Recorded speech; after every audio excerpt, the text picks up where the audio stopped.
Yang una mong gawin ay bukawi sa iyong Android device, bukas ang iyong Google Play Store. At kapag nabuksan mo na ang Google Play Store, hanapin mo lang ang Move to iOS at i-download ito.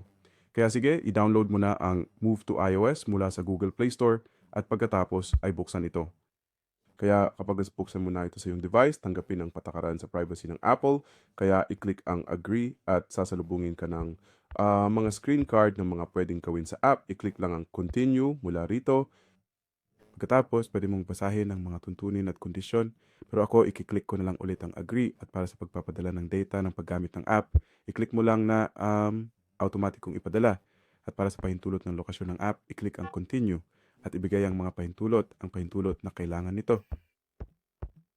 Kapag nagawa mo na yan, bumalik ka, i-click ang ipagpatuloy. At ngayon, pakikonekta gamit ang kable. Kaya gumamit ng kable na Type-C papunta sa Lightning port o Type-C sa Type-C kung ang iPhone mo ay Type-C. Kaya pagkatapos i-click yung magpatuloy mula rito at saka magpatuloy sa pagpasok ng code. Makakatanggap ka ng code sa iyong iOS device.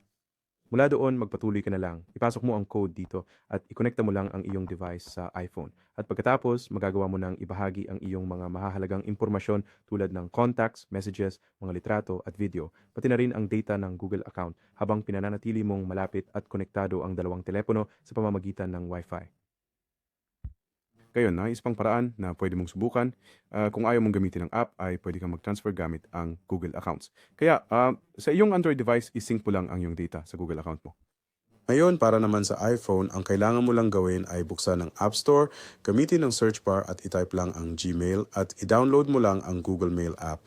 Sa ganitong paraan, madali mong masisiguro na mas-synchronize ang lahat ng iyong data mula sa iyong Android device papunta sa iyong iOS device.